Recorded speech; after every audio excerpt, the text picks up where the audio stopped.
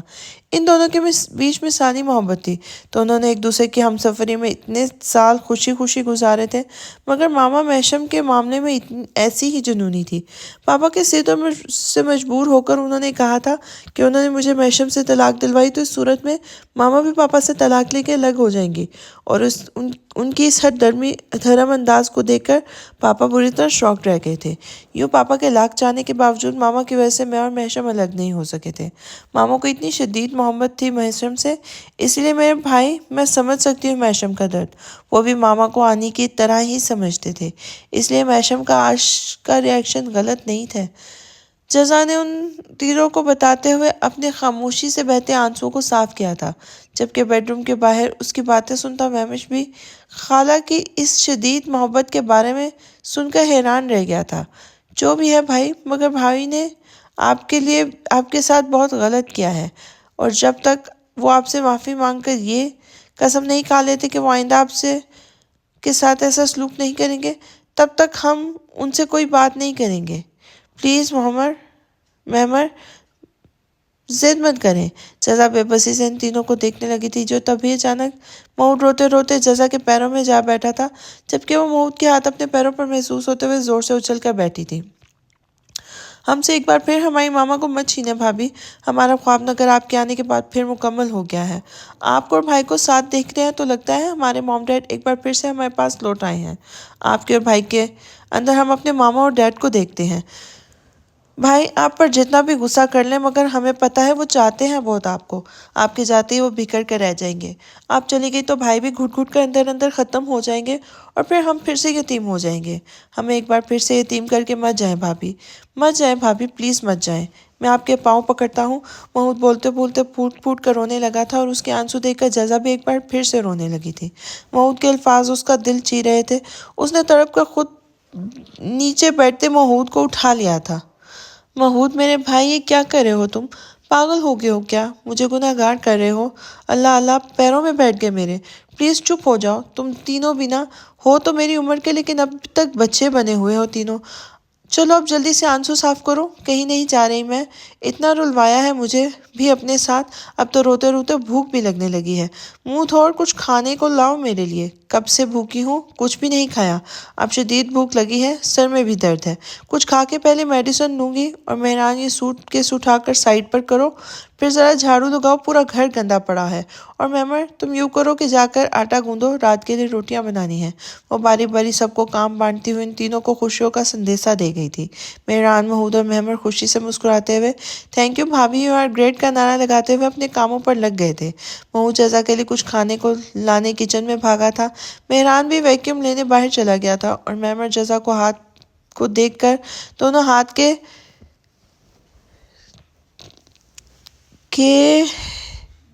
لمس اپ کرتا کچن کی طرف گیا تھا، جبکہ ان تینوں خرگوشوں کو یہاں بھیجنے والا مہمش اب بیڈ روم کے پاس دروازے کے پیچھے کھڑا تھا۔ ان تینوں کے باہر آتے اس نے اپنی نم آنکھوں کو صاف کرتے ہوئے گہری سانس بھری، اور سب سے آخر میں باہر آتے مہمر کے بال بگاڑتا ہوا اپنے روم کی طرف اطمینان کے ساتھ بڑھ گیا تھا۔ اب جزا چاہتے ہوئے بھی خواب نگر چھوڑ کر نہیں جا سکے گی۔ وہ پچھلے 4 گھنٹے سے قبرستان میں اپنے ماما اور ڈیڈ کے قبر کے بیچ میں بیٹھا تھا۔ قبرستان کے مشرق کی دیوار کے ساتھ بنی یہ 2 قبریں اس کے ماں اور باپ کی تھیں۔ دونوں نے مرنے کے بعد بھی ایک دوسرے سے جدا نہیں ہوئے تھے۔ وہ باری باری ماں اور باپ کی قبر پر ہاتھ پھیرتے ہوئے خاموشی سے آنسو بہا رہا تھا، اور ساتھ ہی خود کلامی بھی کر رہا تھا۔ آج میں بہت اکیلا ہو گیا ہوں ماما، خالہ جانی بھی آپ کی طرح مجھے چھوڑ کر چلی گئی ہیں، اور جزا نے مجھے ابھی تک ان کے بات سے انجان رکھا تھا۔ وجہ صرف میرا غصہ تھا۔ میں جزا پر غصہ بھی تو بہت کرتا ہوں نا، لیکن ماما وہ یہ کیوں نہیں سمجھتی کہ میں اس سے پیار بھی تو کرتا ہوں، بہت زیادہ، بے حد پیار کرتا ہوں میں اس سے۔ ماما، میری محبت پر یہ وقتی غصہ اتنا حاوی ہو جاتا ہے کہ میں اپنی جزا کے ساتھ زیادتی کر جاتا ہوں، اور آج تو میں نے اس پہ ہاتھ بھی اٹھایا تھا۔ ماما آپ سب سن رہے ہیں نا ڈیڈ، کتنی گہری محبت تھی آپ دونوں کی۔ آپ دونوں نے ایک دوسرے سے مرنے کے بعد بھی ایک دوسرے سے الگ نہیں ہوئے تھے، اور ایک میں ہوں آپ کا بیٹا۔ میں نے 14 سال اپنے دعاؤں میں جس لڑکی کا ساتھ مانگا، جب وہ مجھے مل گئی تو میں اس کے ساتھ اتنا ناروا سلوک کیا۔ میں اچھا بیٹا بن گیا، اچھا بھائی بن گیا مگر بالکل بھی اچھا شوہر نہیں ہوں۔ ماما، آپ کا شامی اچھا شوہر نہیں بن سکا۔ میں آپ کی بھانجی کے لائق نہیں ہوں۔ جانتے ہیں ڈیڈ محمود کہہ رہا تھا کہ آج میں نے آپ کی روح کو تکلیف پہنچائی ہے۔ آپ نے کبھی ماما سے اونچی آواز میں بات تک نہیں کی اور میں نے آج سب کے سامنے ماما کی لاڈلی بھانجی اور آپ دونوں کی بہو پر ہاتھ اٹھایا ہے۔ میں ایک اچھا شوہر نہیں ہوں ڈیڈ۔ ماما، میں صرف اس لڑکی سے محبت کا دعوے کر کے بھی اسے دکھ پہنچاتا ہوں، لیکن میں نے جب اسے تھپڑ مارا تھا نا تو وہ دور جا کے گری تھی۔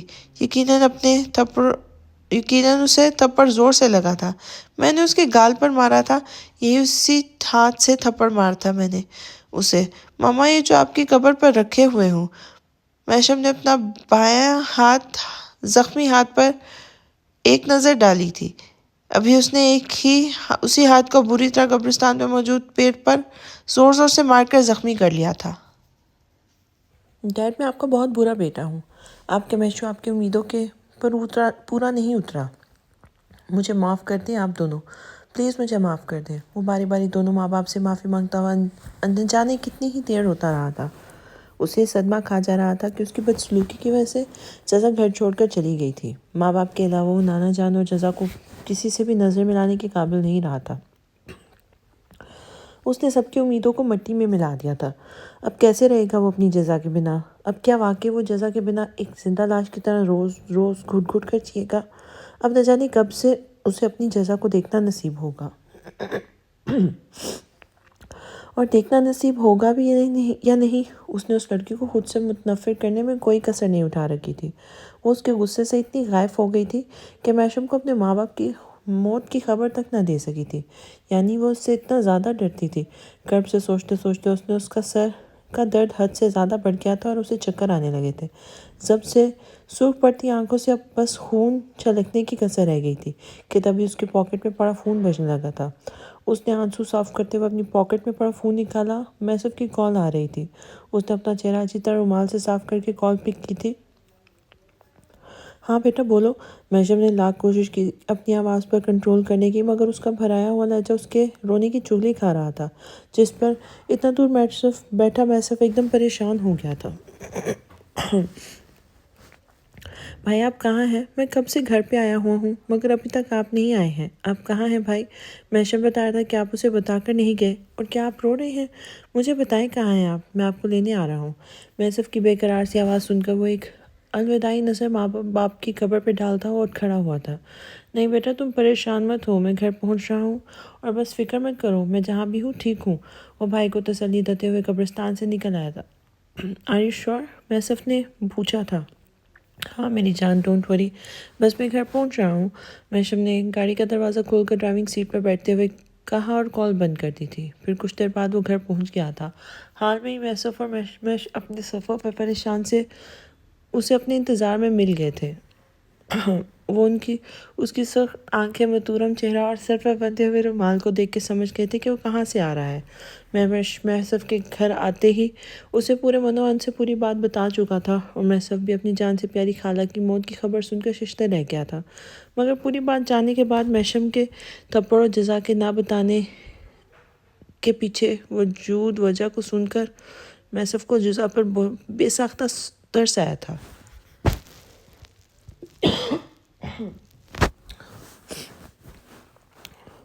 معذرت، میری طبیعت کافی خراب ہے، اس وجہ سے 2 دن میں ریکارڈنگ بھی نہیں کر سکی، اور طبیعت ابھی بھی ٹھیک نہیں ہے۔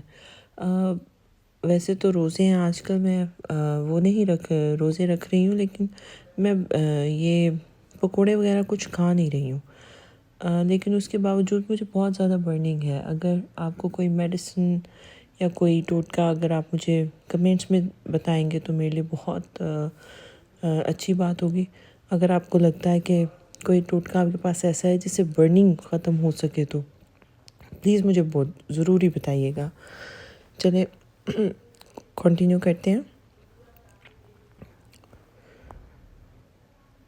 بھائی آپ قبرستان گئے تھے؟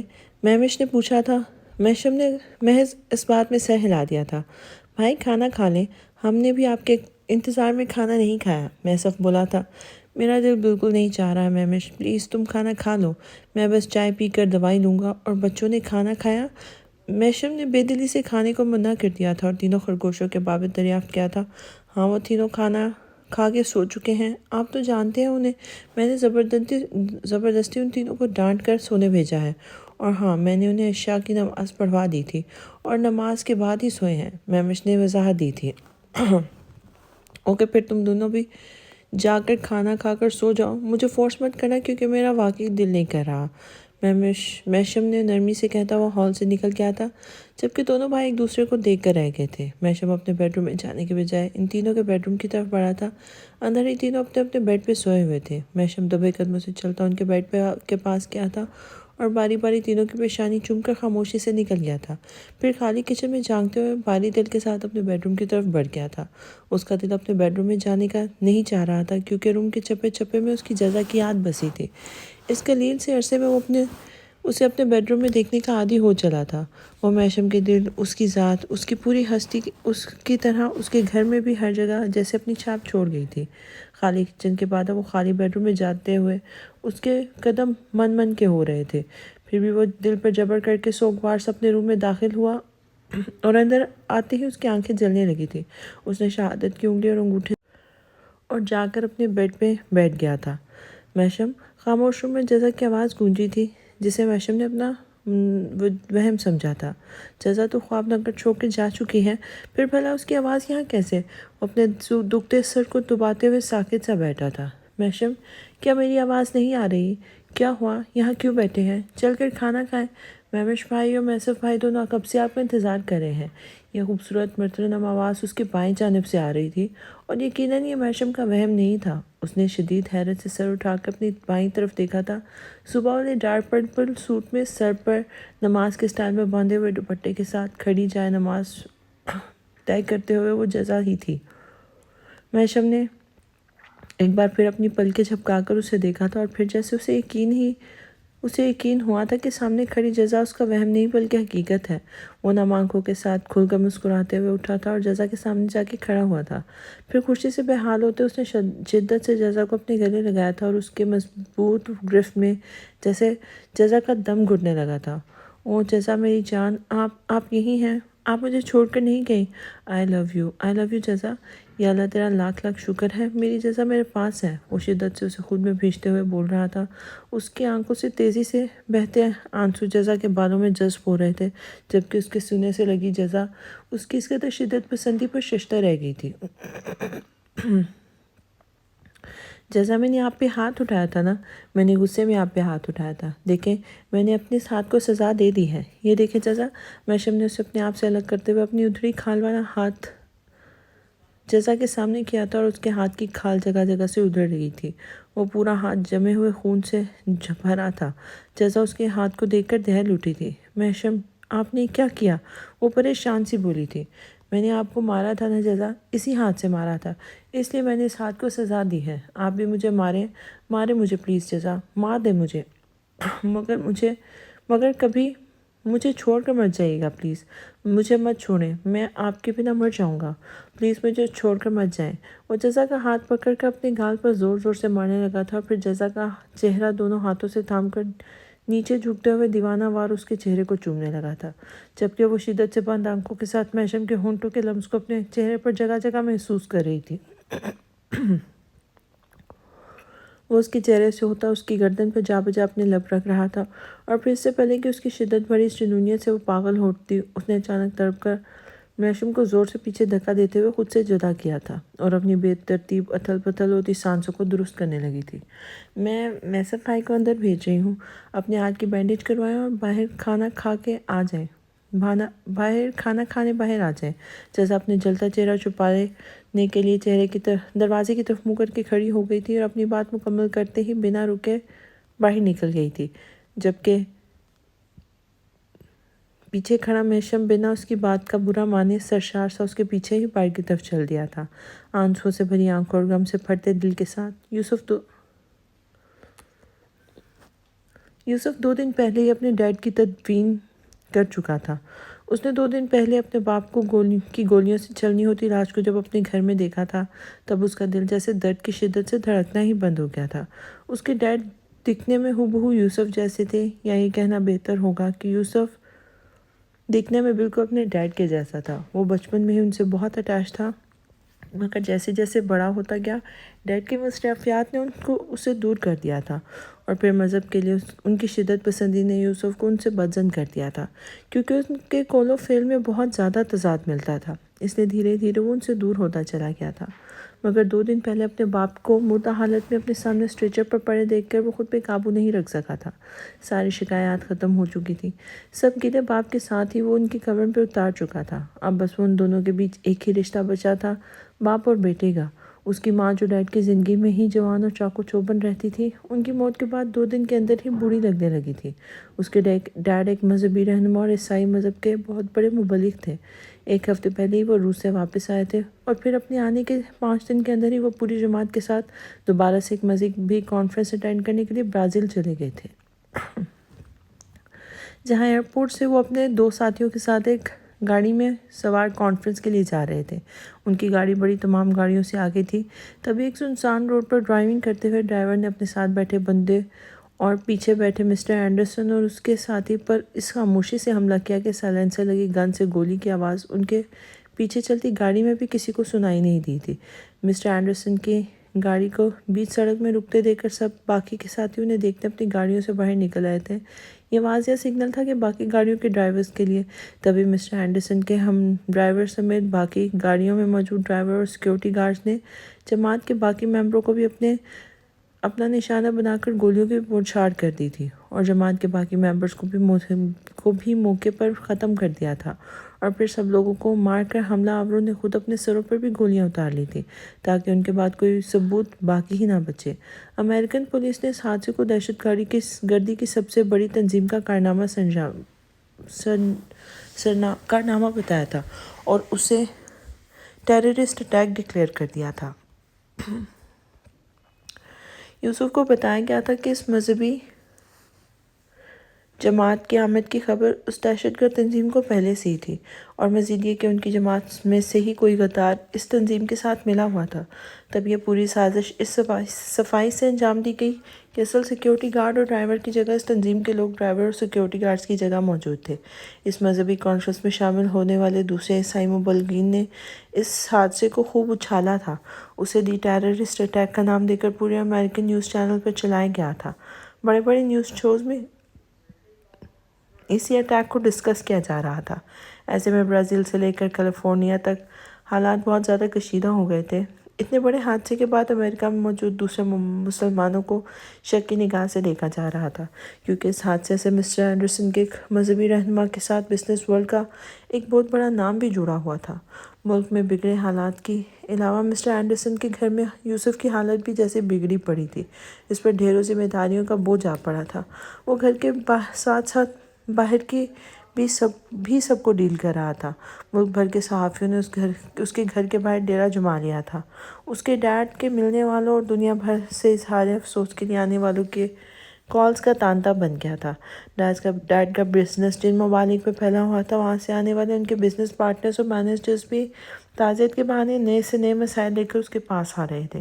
اتنی مشکل سچویشن میں عین ممکن تھا کہ وہ پاگل ہوتا، مگر اس کڑے وقت میں بھی ہینری اور ایلی نے اس کا سہارا بن کے اس کے ساتھ شانہ بشانہ کھڑے رہے تھے۔ یوسف کے سبھی دوست اس کے پاس وقتاً فوقتاً ملنے چلے آ رہے تھے، مگر ایلی اور ہینری ایک لمحے کو بھی اس سے دور نہیں ہوئے تھے۔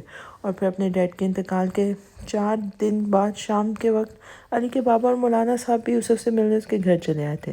علی کے بابا نے کال کر کے علی کو اپنے آمد کے بارے میں بتا دیا تھا۔ یوسف ان دونوں کو ریسیو کر کے باہر گیٹ تک خود گیا تھا اور انہیں اپنے ساتھ لے کر اندر آیا تھا، مگر سامنے بیٹھے یوسف کی ماں اس کے ساتھ آنے والے 2 داڑھی والے معمر بزرگوں کو دیکھ کر بری طرح بھڑک کے کھڑی ہو گئی تھی۔ رائن کہ کسی اپنے ساتھ اندر چلے آ رہے ہو۔ کون ہیں یہ لوگ؟ رسکن، یوسف کے ڈیڈ کو انہی بلڈی ٹیررسٹ نے مار ڈالا تھا۔ یہ جو بھی ہے نکالو انہیں یہاں سے، ورنہ میں پولیس کو کال کر دوں گی اور انہیں ابھی کے ابھی اریسٹ کرواؤں گی۔ یوسف کی ماں غصے سے چیخ کر بولی تھی۔ مولانا صاحب تو ان کے بات سمجھ نہیں سکے تھے، مگر علی اور اس کے بابا اس ان کے اس ریاکشن پر ششدر رہ گئے تھے، جبکہ یوسف کا چہرہ شدت سب سے سرخ ہو گیا تھا۔ موم، یہ لوگ ٹیررسٹ نہیں ہیں، یعنی کہ بابا ہے اور یہ مولانا صاحب ہیں جو ڈیڈ کے ساتھ بلکہ ان سے بھی کہیں زیادہ بڑھ کے مجھے پیار کرتے ہیں۔ انہوں نے ہی مجھے کلمہ پڑھایا ہے، ان کی وجہ سے ہی میں دین اسلام کو سمجھ سکا ہوں۔ اگر آپ کو مسلمان ہونے کی بنا پر ٹیررسٹ لگتے ہیں تو میں بھی مسلمان ہو چکا ہوں۔ آپ مجھے بھی ٹیررسٹ بتا کر اریسٹ کروا دیں۔ یوسف نے اپنی ماں کی حیرت سے پٹی آنکھوں میں دیکھ کر کہا تھا، اور تبھی پیچھے سے تالیاں بجاتی اس کی بہن کیٹی چلی آئی تھی۔ ویل ڈن رانی، بہت اچھا کیا تم نے۔ ویسے تم اپنا ریلیجن چینج کر کے اس بلڈی بچ کے لیے کیا ہے نا، وہ جو ابھی تک ہاسپٹل میں پڑی ہے، اپنی عزت کے لٹنے کا ماتم کر رہی ہے۔ کیٹی نے طنزیہ مسکراتے ہوئے غصے سے دانت بھینچتے ہوئے یوسف سے کہا تھا۔ مائنڈ یور لینگویج کیٹی، زبان کھینچ لوں گا تمہاری اگر تم نے زارا کے متعلق ایک بھی گھٹیا بات کی تو۔ یوسف گھبرا کر بولا تھا، کیوں؟ اس میں کچھ کیوں نہیں میں اس کو کچھ کیوں نہیں کہہ سکتی جب تم نے مجھ سے اولیو کو جدا کر کے اسے گنڈوں کے حوالے کر سکتے ہو، اسے مروا سکتے ہو۔ اگر تم نے ایسا کر سکتے ہو تو میں بھی اس کی عزت کا سودا کر سکتی ہوں۔ کیٹی جلد بازی میں سچ بول گئی تھی، مگر پھر احساس ہوتے ہی گھبرا کر اچانک خاموش ہو گئی تھی۔ اس نے اپنے سامنے کھڑے رائن کو دیکھا تھا جو اس انکشاف پر پتھر کی مورت میں تبدیل ہو گیا تھا۔ پتھر بن کے کھڑا یوسف بے یقینی سے اپنی بہن کو دیکھ رہا تھا جو اس کے ساتھ ہی اس دنیا میں آئی تھی، جس کے ساتھ اس کا پورا بچپن گزرا تھا، مگر وہ نہیں جانتا تھا کہ بچپن سے ساتھ رہنے والی اس کی ماں جائی اس کے ساتھ کبھی ایسا بھی کرے گی۔ تبھی اس کی دوسری بہن رینا اس کے پاس آ کے کھڑی ہوئی تھی۔ وہ کیٹی کی طرح کینہ پرور نہیں تھی، بلکہ وہ اپنے بھائی سے بہت محبت کرتی تھی۔ رینا کا ہاتھ اپنے کندھے پہ محسوس کرتے ہی یوسف چونک کر ہوش میں آیا تھا اور غصے سے دانت پیستے ہوئے کیٹی کی طرف بڑھا تھا۔ تم ذلیل لڑکی! یوسف نے دھاڑتے ہوئے کیٹی کا گلا دبوچ لیا تھا، مگر کب سے خاموش تماشائی بنے علی کے بابا اور علی یوسف کو کیٹی سے الگ کرنے آگے بڑھے تھے۔ تبھی ہنری بھی وہاں سے چلا گیا تھا۔ وہ اب بھی کچھ دیر پہلے ہی واش روم گیا تھا، مگر باہر آتے ہی یوسف کو کیٹی کا گلا پکڑتے دیکھ کر وہ ششدر رہ گیا تھا۔ علی کے بابا نے یوسف کو ایک طرف پکڑا ہوا تھا اور علی نے اس کے دوسرے بازو کو جکڑا ہوا تھا، مگر یوسف کے سر پر جیسے خون سوار تھا۔ وہ کسی سے کے چھڑانے سے بھی کیٹی کو نہیں چھوڑ رہا تھا، جبکہ یوسف کی ماں اور رینا بھی مسلسل چیخ کر یوسف کو کیٹی کا گلا چھوڑنے کے لیے کہہ رہی تھی۔ نہیں چھوڑا گا تجھے، تو نے میری زارا کی زندگی برباد کر دی۔ تجھے اگر مجھ سے دشمنی تھی تو مجھ تک ہی رکھتی نا، بدلہ لینا تھا تو مجھ سے لیتی۔ میری زارا کا کیا قصور تھا؟ اسے بیچ میں کیوں گھسیٹا؟ بول، تو نے میری زارا کی زندگی کو دوزخ کیوں بنایا؟ اس نے کیٹی کے گلے پہ زور بڑھا دیا تھا۔ تبھی ہنری نے بھی آگے بڑھ کر یوسف کو کیٹی سے الگ کرنا چاہا تھا، جبکہ مولانا صاحب ایک طرف خاموشی سے کھڑے تھے، مگر جب یوسف نے کسی کے قابو میں نہیں آیا اور کیٹی کی آنکھیں بھی حلق سے باہر آنے لگی تو خاموش کرنے مولانا صاحب کو اپنی خاموشی توڑنی پڑی۔ یوسف! مولانا صاحب کی نرم میٹھی آواز پر بپھرے سمندر کی طرح قابو ہوتا یوسف اچانک ایسے رک گیا تھا جیسے اس کو کسی نے اسٹیچو بنا دیا ہو۔ اس نے کیٹی کا گلا چھوڑتے ہوئے گردن گھماتے ہوئے مولانا صاحب کو دیکھا تھا جو اسے دیکھ کر نفی میں سر ہلا رہے تھے۔ یوسف کی ماں اور رینا تک مچلتے بکھرتے یوسف کو اچانک کسی غیر شخص کی آواز پر رکتے دیکھ کر ششدر رہ گئی تھی۔ مسلمان مرد عورت بوڑھوں اور بچوں پر ہاتھ نہیں اٹھاتے، یہ میرے نبی کی سنت نہیں ہے۔ یوسف، میں تمہیں جانتا ہوں، تمہاری بہن نے گناہ کیا ہے، مگر وہ گمراہ ہے، اسے اپنی تباہی کا راستہ اپنے نجات لگ رہا تھا، مگر تم تو گمراہ نہیں ہو، تم تو فلاح پانے والوں میں شریک ہو گئے ہو، میرے نبی کے اخلاق سیکھنے والوں میں شامل ہو گئے ہو، اور آپ نے کبھی کفار کے ستانے پر بھی ان سے بدلہ نہیں لیا۔ مولانا صاحب بول رہے تھے اور یوسف جیسے ساکت ہوتا چلا گیا تھا، اور ششدر تو علی بھی تھا، صرف اس کے بابا ہی خاموشی سے کھڑے ہو کر مولانا صاحب کو دیکھ رہے تھے، کیونکہ وہ سچائی سے واقف تھے۔ مولانا صاحب نے آج یوسف کو اس کی زبان میں ہی سمجھایا تھا، یعنی آج وہ نہایت شائستہ اور رواں امریکن انگلش بول رہے تھے، اور یوسف ساکت سا کھڑا انہیں اتنے رواں انداز میں بات کرتا دیکھے جا رہا تھا، جبکہ کیٹی اپنا گلا مسلتے ہوئے زور زور سے کھانس رہی تھی، اور اسے کھانستے دیکھ کر اس کی ماں اس کے لیے پانی لینے کچن میں بھاگی تھی۔ کیٹی کو لگ رہا تھا اس کے گلے کو کسی نے تیز دھار چھری سے چھیل کر رکھ دیا ہو۔